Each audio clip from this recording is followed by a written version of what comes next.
Hello,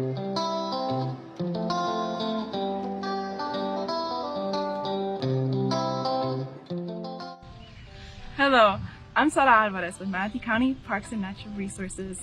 Have you ever wondered how manatees weighing over 1,000 pounds are able to float seamlessly in the water? Me too. It's no surprise that elephants are manatees' closest relatives. Manatees have a solid skeleton.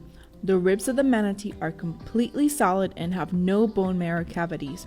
The sternum is the only place that contains bone marrow. The manatee's bones help them sink, acting as a weight belt. If their bones are so heavy, then how do they stay afloat?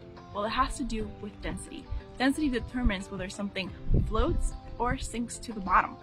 It measures the mass per unit volume of an object or substance. If the object is more dense than the water, then it'll sink. But if it's less dense than the water, then it'll float, just like all of our boats. Manatees are able to change their density by breathing. Their body's volume is increased by the amount of air inhaled, decreasing its density and making it less than the density of water. Manatees have very special lungs. They have long, flattened lungs that run the length of their bodies.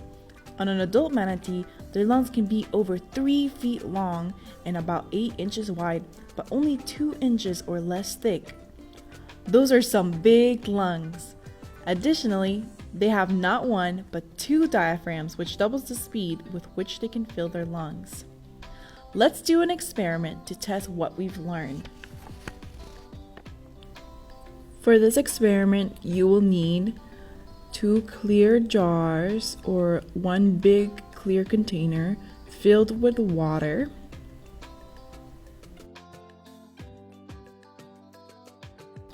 and 2 clementine oranges. We're going to see if a whole clementine orange will be able to float. Make a hypothesis. Do you think that the orange will float or sink to the bottom? Drop your orange inside your container and see whether it floats. Our whole orange was able to float in the water, but what will happen if we put a peeled orange inside the water? Write down your hypothesis or your best guess. The peeled orange sunk to the bottom. The peel of the clementine is porous and form air pockets on the inside of the clementine.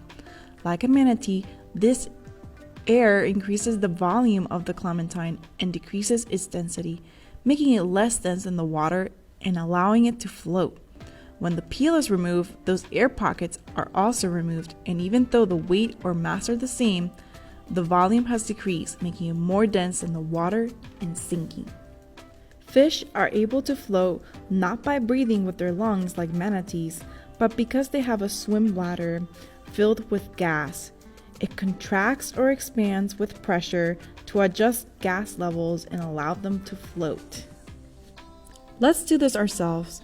Our fish friend does not have a swim bladder, so when we place him in the water, he sinks all the way to the bottom. However, if we give our fish friend a balloon or a fish bladder and we put him inside, we will be able to see that he is better able to float.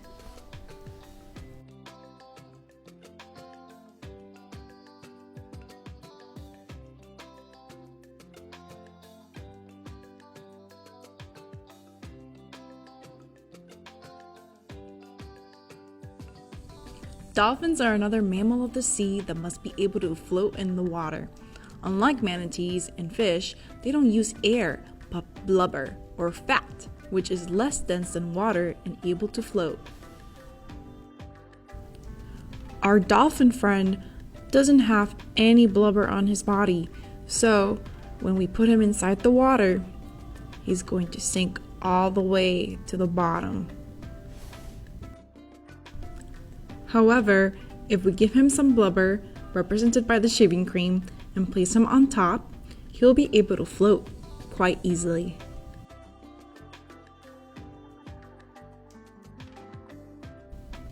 Test out different objects around your home to see if they sink or float. And remember, when you see manatees, Slow down, be mindful, and respect your space. We all share the same backyard.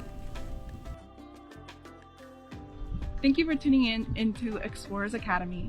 For more videos and content, please visit our Facebook page or YouTube page at Manatee County Parks and Natural Resources.